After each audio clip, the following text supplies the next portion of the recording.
మీ 50 ఏళ్ల రాజకీయ జీవితం చరిత్రలో వైసీపీ లాంటి అరాచక ప్రభుత్వం ఎప్పుడు చూడలేదంటారా? నేను పుట్టిన తర్వాత చూడలేదు సార్. మోసం చేసేవాళ్ళు చూసా, అది వేరే. ఇది ఇంత అరాచక వాటర్ బేస్ కంపెనీ పైనంపురంలో 2000 మంది బతుకుతున్నారు.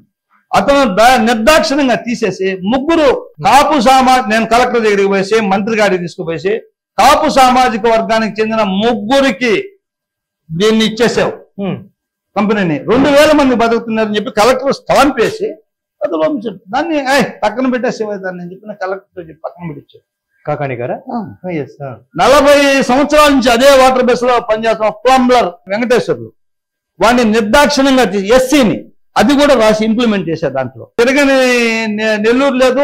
ఆఫీసుల చుట్టూ అతనికి వ్యతిరేకంగానే దాదాపు 1 సంవత్సరం నుంచి 2 సంవత్సరాల నుంచి అతనికి వ్యతిరేకంగానే అర్జీలు ఇచ్చుకుంటా వచ్చిన. ఏ అధిక దేనికంటే కంపెనీలో తర్వాత ఇప్పుడు ఆయన ఒక్కడే కాదు లాభపడుతుంది. కంపెనీ నుంచి వచ్చిన యాజమాన్యం ఏ విధంగా తయారైపోయిందంటే ఒక లోపల కాంట్రాక్ట్ వర్క్లు ఉన్నాయి, బినామీ పేర్లతో వాళ్ళే తీసుకునేది, ఆయన పర్సెంటేజ్ ఇలా పంపించేది. ఇంకా లోకల్ వాడు పోయాడితే పోలీసుని పెట్టేది, కేసు ఎత్తు లోపల ఈ వ్యవస్థ.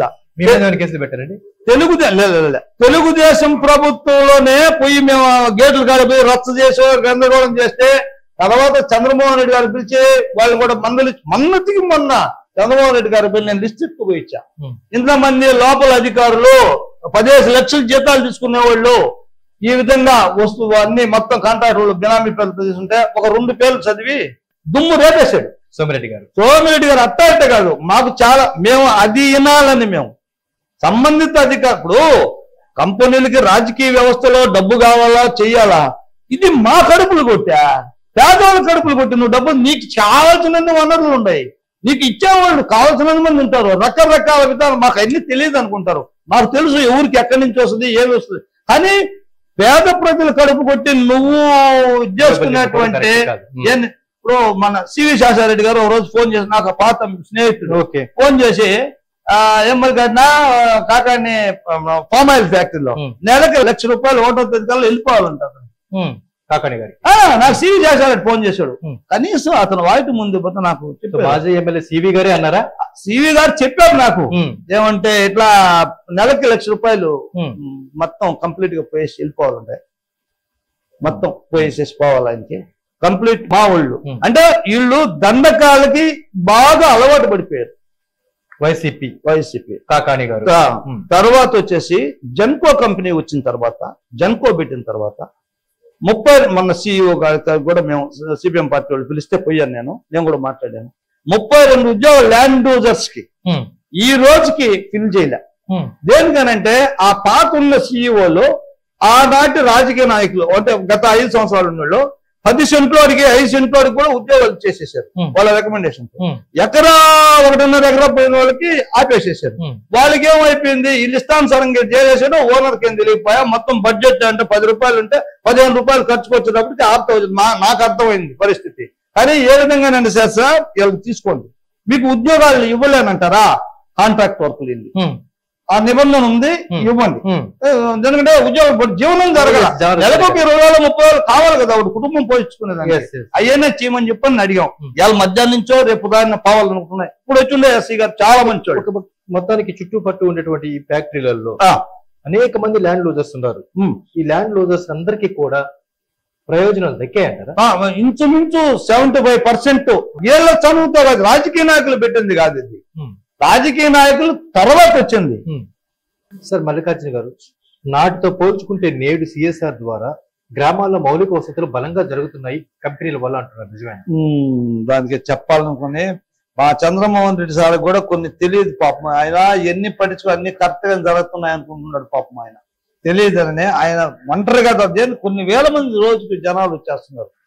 సిఎస్ఆర్ ఫండ్స్ అంటే ఈ కంపెనీ ఎంప్లాయర్స్ కి అంటే గతంలో ఉన్న రాజకీయ నాయకులకి అత్తగారింట్లోకి వచ్చి ఎట్లా చేస్తున్నారో ఆ విధంగా పిలిబిసంలో దోలినట్టే ఉన్నారు. వెంకటగిరి ఎక్కడండి? ఈ కోస్టల్ ఏరియాలో ఒక్క చెట్టు నాటినటువంటి, ఇంత పొల్యూషన్ ఏరియాలో ఒక్క చెట్టు నాటినటువంటి చరిత్ర ఎక్కడన్నా ఉంటే చూపించమని. ఏ కంపెనీ కూడా ఇక్కడ 4 కంపెనీలు ఉంటే 4 కంపెనీలు ఒక్క చెట్టు నాటిన పాపాలు పోయిందరా. వెంకటగిరి తడ అక్కడికి పోయి స్కూల్లో చెట్లు నాటేదానికి ₹1,00,00,000 సిఎస్ఆర్ ఫండ్స్ చేశారు. అంటే మన జిల్లా పరిధిలో ఎక్కడైనా ఉపయోగపెట్టుకోవచ్చు కదా సార్. ముందు ఇక్కడ చేసి కదండి పొల్యూషన్ పడి బారిన పడి అనేక జబ్బులు వచ్చి మేము ఇక్కడ చెట్లు నాటాం ప్రతి ఊర్లో. ఓకే, మీరు చెప్పింది కరెక్టే. ఫస్ట్ ప్రయారిటీ 15 కిలోమీటర్స్ సరౌండింగ్ లోకి ఇవ్వాలి. ముందు తర్వాత ప్రతి వాళ్ళకి చేత కాకపోతే మా కాడికి రమ్మండి, మేము చెప్తాం. మాకు ఒక చదువు లేకపోతే వీళ్ళంతా డబ్బు లేకపోతే డబ్బు లేనంత మాత్రాన వీళ్ళ కింద మేమంతా ఇది కాదు. మేము చెప్తాం ప్రతి వీధిలో 2 సైడ్లు చెట్లు, ప్రతి రోడ్డు మార్గంలో చెట్లు వేసుకుంటే పొల్యూషన్ కొంత అరికట్టే దానికి. అసలు అక్కడ పనులు చేయాల. కావలి, తాడ, సూళ్ళూరుపేట ప్లస్ ఉదయగిరి అంటే హలో అనేది ఫోన్ చేసి మాకు ఆ సిఎస్ఆర్ ఫండ్స్ ఒకరోజు చెప్పి ఏర్పాటు చేయండి. పొల్యూషన్ తీవ్రత ఎలా ఉందండి? పూర్తిగా ఉందండి, పూర్తిగా ఉంది. టోటల్ దారిన జన్కోదైతే మనిషిని నడిచిపోలేని పరిస్థితి, దుర్భరమైనటువంటి జీవితాలు జీవిస్తున్నారు ఎస్టీలు దేవరదిబ్బ. అంటే దాన్ని ఆనుకోండి చూడండి. ఇంతకంటే అంటే ఈ వ్యవస్థ ఏ విధంగా నడుస్తుందో కారణం ఏంటంటే సెంట్రల్ గవర్నమెంట్ పర్మిషన్ లేదు. ప్రజలు కాపురాలు నివాసాలు ఉండే దగ్గర కానీ పొలాలు పండించుకునే రైతుల మధ్య కానీ యాష్ పాండ్ పెట్టేటువంటి దానికి ఎవడు వాళ్ళకి పర్మిషన్ ఇలా. స్థానిక రాజకీయ నాయకులు ఇంకా కొంతమంది కలిపి పెట్టించేసేసారు. నష్టపోయింది. వీళ్ళు పోయి మెడ్రాస్లోనో నెల్లూరులోనో ఏసీ రూమ్లు పెట్టి ఉంటున్నారు. దౌర్భాగ్యం అనుభవిస్తున్నది స్థానిక ప్రజలు. కానీ వారికి ఏమన్నా లబ్ధి చేకూర్చాలనేటువంటి ఇప్పుడు చంద్రమోహన్ రెడ్డి గారు వచ్చిన తర్వాత దేవరదెబ్బకేదో దీనికి పెట్టించారు తప్పితే గత ప్రభుత్వాల్లో ఇప్పటికి దోసుకొని తిన్న సరిపోయా వాళ్ళ పేదోడికి చేస్తా ఉన్నటువంటి చేశారా చెప్పండి. మేము అబద్ధం చెప్తుంటే ఫలాన్ని చేశాను మేము దేవరదెబ్బ గిరిజనులకి, ఫలాన్ని ఎస్టీలకి ఫలాన్ని చేశామని చెప్పనంటే వాళ్ళ నాయకుడు ఎవడన్నా ఉంటే వచ్చి మాకేం వస్తుంది, సాయంత్రానికి నిద్ర లేస్తే మాకేం వస్తుంది, మేము ఎంత సంపాదించామో మేమేమి చేసాము అనేది తప్పితే ప్రజలకి ఇవాళ కాకపోయినా రాబోయే రోజుల్లో జనాలు ఇంతకు ముందా లేరు. పాత రోజుల్లో వాళ్ళ దృష్టి ఒకటే, ₹4 డబ్బులు కుక్క మొహాన్ని బారేస్తే వాళ్ళు ఓట్లేసేస్తారు, మనం ఏదో మంత్రి పదవులు ఎలగబెట్టుకుని చేసుకోవచ్చు అనేటువంటి కాంక్షతో జరిగిపోయిన రోజులు. ఇప్పుడు ప్రతి వ్యక్తి ప్రతి పేదోడు ఇంతకుముందు భిక్షానికి వస్తున్నది పిల్లలు, ఈరోజు ఒకరున్న భిక్షాన్ని తిరుగుతున్నారు ఎవరన్నా. అంటే వ్యవస్థ ఏ విధంగా మార్పు వస్తుందో ఈ నాయకులకు తెలియటంలా. ఆ పాత రోజులలో ఏదో ₹4 డబ్బులు మహాన్ బారేస్తే కుక్కలు వచ్చినట్టు చేస్తారు అనేటువంటి వ్యవస్థ. ఫ్యాక్టరీలు వచ్చాయన్నటువంటి సంతోషం ఉంది, కానీ ప్రజలకి ఆశించినంత మేలైతే జరగలేదు. పబ్లిక్ హీరింగ్ నేనండి పెట్టించింది. కంపెనీలకు పబ్లిక్ హీరింగ్ పెట్టించింది నేను. కలెక్టర్ ఏం చెప్పారు తెలుసా, 17 కంపెనీలు సీఈఓలను పిలిచేసేసి ఒకే రోజు గెస్ట్ హౌస్ లో పిలిచిపెట్టి పెద్ద హాస్పిటల్ అన్ని కంపెనీలు కలిసి ఒక సెంటర్ లో పెద్ద హాస్పిటల్ పెడుతున్నారు. ఈ రోజు కంపెనీ అంటే మేము హాస్పిటల్ పెట్టించాను, ముసలపాలెం పెట్టించున్నాడు. తలనొప్పి మాత్రలు, జలుబు నొప్పి మాత్రలు, ఈ మాత్రలు తప్పగా వాళ్ళ దగ్గర కాస్ట్లీ నేను పోయాను. డాక్టర్లు మంచోడు, డాక్టర్ ముందు లేకపోతే వాళ్ళు ఏం చేస్తారు, ఎక్విప్మెంట్ సరిగా లేవు. అసలు రిక్రూట్మెంట్ అనేది మెడిసిన్స్ ఇప్పుడు అసలు బీపీలు చూసుకునే ప్రతి ఇంట్లో తెచ్చి పెట్టుకోండి మిషన్లు. పిల్లల్లో చాలా మంది అంటే ఇది చేసుకునే దానికి, షుగర్ చూసుకునే దానికి కూడా తెచ్చి పెట్టుకో ఉండరు. అలాంటి వ్యవస్థలో నేను ఇన్ని ₹1,00,00,000 పెడుతున్నాను అంటున్నావు. నెలకు 5 లక్షలు ఈ గ్రామాల మీద చేసిన దానికి చేస్తున్నారు వీళ్ళు సిఎస్ఆర్ డబ్బులు. కాలం మారింది, నాయకులు మారారు. ఇప్పుడు ప్రజెంట్ మీరు అన్నారు దయ కలిగిన నేత సోమిరెడ్డి చంద్రమోహన్ రెడ్డి గారు అన్నారు. చిన్నగా దయ కలిగిన నేత సోమిరెడ్డి చంద్రమోహన్ రెడ్డి గారి ఆధ్వర్యంలో, ఆయన సారథ్యంలో ఇప్పుడైనా సరే ఈ ప్రాంతాలు బాగుపడతాయని చెప్పి మీరు ఆశాపడతారు. తప్పకుండా ఆయనతో నేను టైం తీసుకోను, ఆయన దగ్గర కూర్చొని వ్యవస్థ ఈ విధంగా చేయాలి ఈ కంపెనీల్లో అని చెప్పేసి ఈ వ్యవస్థల నుంచి మాట్లాడాలని ఆయన చేస్తాడనే నమ్మకం కూడా మాకుంది. ఏడ చుట్టుపక్కల గ్రామాలని ఏం చేయాలనేది చాలా ఆలోచించేవి. అసలు ఎందుకంటే ఎప్పుడు కూడా ప్రతి మనిషికి దయ అనే వస్తువు ఎప్పుడైతే ఉంటుందో కొనవరకు రాజుకి ఆయన ఓడిపోయినంత మాత్రం ఆయన ఏమి ఇదైపోవాలా, ఆయన కొన్ని కారణాల వల్ల ఇదైపోయినాడు. అంతేగాని ఓడిపోయారని మీరు అంటున్నారు. గెలిచినా ఓడినా నిరంతరం ప్రజలతోనే ఉంటారు ఆయన అభిమానులు అంటారు. అభిమానులు లేదు, ఆయన ఎప్పుడూ ఉన్నాడు. ఆయన ఎప్పుడు అనేక సారాయి ఉద్యమం కాడి నుంచి అన్ని పోరాటాలు నడిపినటువంటి ఏకైక నాయకుడు నిలబడి వీళ్ళతో పాటు గెలిస్తే ఉండేది, లేకపోతే ఇంట్లో ముసుకేసుకొని పడుకునేది ఆ విధమైనటువంటి వ్యక్తి వాడు. ఆయన మొదటి నుంచి నల్లపురెడ్డి శ్రీనివాసులు వారసత్వ అల్లుడు, ఆయనకి ఆ పటిమ వచ్చేసేసింది. ఇప్పుడు ఉంటాడో ఆయన కొన ఊపిరి ఉన్నంత వరకు చేస్తాడు. దాంట్లో మాకైతే నిరభ్యంతరం. అందుకనే ప్రజలు ఎన్నుకున్నది. కొంతమంది అన్నారు, మేము అన్నాం కొంతమందితో, మేము నిన్నగా మొన్న వచ్చిన వాళ్ళు మీరు అంటే రకరకాల భావనలు. నేను చెప్పాను, ఎదవల్లారా 4 దప్పాలు ఓడిపోయినాడు, మీరేం చేస్తున్నారా, మేము అందరూ వచ్చిన తర్వాత ఆయన గెలిచిందని చెప్పని సంజాషుడు చెప్పాను నేను. ఓకే, సోమిరెడ్డి గారు దయగలిగిన నేత అన్నారు. సేమ్ టైంలో అన్ని వ్యవస్థల పట్ల బలమైనటువంటి పట్టున్న నాయకుడు. అమ్మ చిన్నంగా కాదు, అన్ని అనుభవజ్ఞుడు, అపారమైనటువంటి చాణక్యుడు.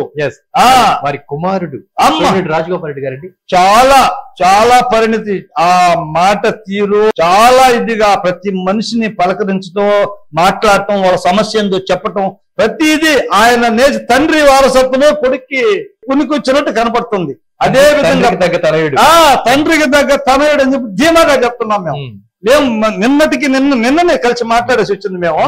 ఆయనకి ఇప్పుడు ఇన్ని సంవత్సరాల నుంచి మేమేం అడగల. ఒక్క నాయకుడి కాడికి పోయి అయ్యా నాకు ఈ పని చేసి పెట్టాను నేను అడగల, జనం కోసం అడిగిన. నిన్న నా సొంతం కోసం పోయి అడిగిన. నిన్న నా సొంతం కాదు, రాజగోపాల్ రెడ్డి గారి దగ్గరనే. నేను ఎప్పుడు ఎవరిని పోయి అడగల. నాకు ఇట్లా పరిస్థితులు ఇస్తున్నాయి, నాకు ఏదో ఒకటి ఏర్పాటు చేయబాయా అని చెప్పాను. తప్పులేదు, అడగటంలో తప్పులేదు. కష్టపడి పని చేస్తున్నాం కాబట్టి అడగటంలో తప్పు. తప్పకుండా చేస్తాను అని చెప్పాను, మాట ఇచ్చాడు ఆయన. కానీ మాటలు తక్కువ, వర్క్ ఎక్కువ. రాజగోపాల్ వర్క్ ఎక్కువ, మాటలు తక్కువ. చాలా ఇది మమ్మల్ని రిసీవ్ చేయడం, మమ్మల్నే కాదు ప్రతి అక్కడ కూర్చున్న వాళ్ళందరినీ చాలా గౌరవంగా.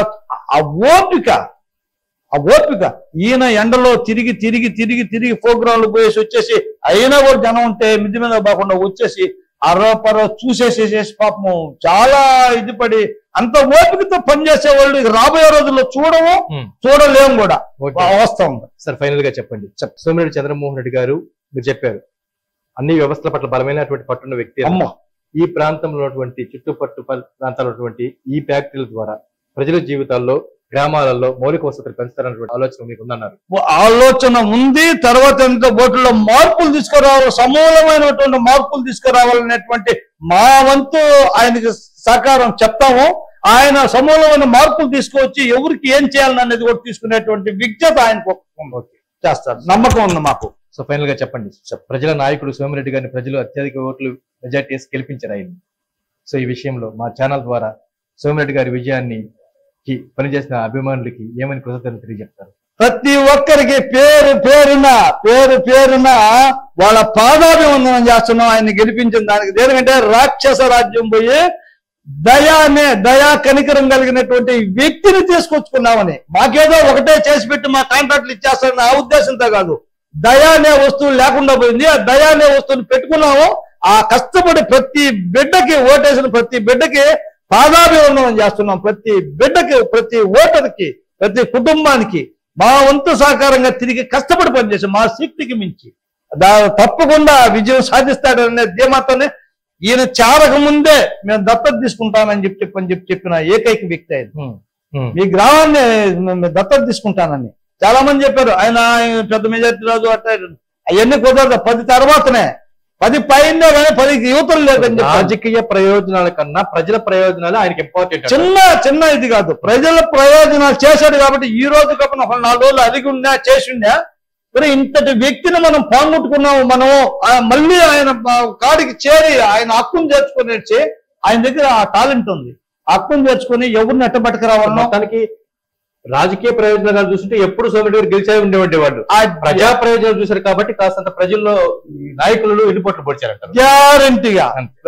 గ్యారంటీగా జరిగింది. అంటే ఈయన ఏ నాయకుడు కూడా ఏం పీకలేరు ఆయన్ని.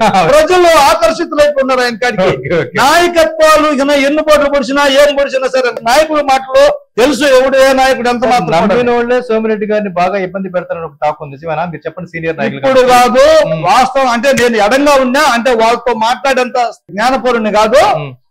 నేను ఎడంగా చేసి చూసినా ఎన్ని కుట్రలు పన్నినా ఎన్ని చేసినా ప్రజలతో ఉంటున్నాడు. ఇప్పుడు నాయకులు వచ్చిపోతుంటారు అంతే. ఆయన కూడా ఒక బేరీ చేసుకుని ప్రజలతో ఎక్కువ 75% ప్రజల్లో ఉన్నాడు ఆయన. ఎప్పుడు ఇంక సోమిరెడ్డి గారిని ఆపేవారు ఎవడు ఇప్పుడు కాదు కదా. ఆయన జీవితం ఉన్నంతకాలం ఆయన ఇక్కడే. ఆయన జీవితం ఉన్నంతకాలం సర్వేపల్లి, ఇంక వేరేగా మారడు పోడు. ఆయన గెలుస్తూనే ఉంటాడు. తథ్యంగా చెప్తున్నాను కావాలంటే. Thank you very much Mallikarjuna గారు. మీరు కోరుకున్న విధంగా దయ కలిగిన నాయకులు కొదువైపోయినటువంటి చిన్న రోజుల్లో నేటి రోజుల్లో అపారమైనటువంటి ప్రజల పట్ల దయ కలిగిన నాయకులైనటువంటి సోమిరెడ్డి చంద్రమోహన్ రెడ్డి గారు మీరు కోరుకునే విధంగా ఎల్లవేళ్ల విజయం సాధిస్తూనే ఉండాలి. అదే విధంగా మీ ప్రాంతాలలో కూడా అన్ని డిపార్ట్మెంట్ల ద్వారా మీకు మేలు జరగాలని మా ఛానల్ ద్వారా మనసారి కోరుకుంటున్నాం సార్. All the best.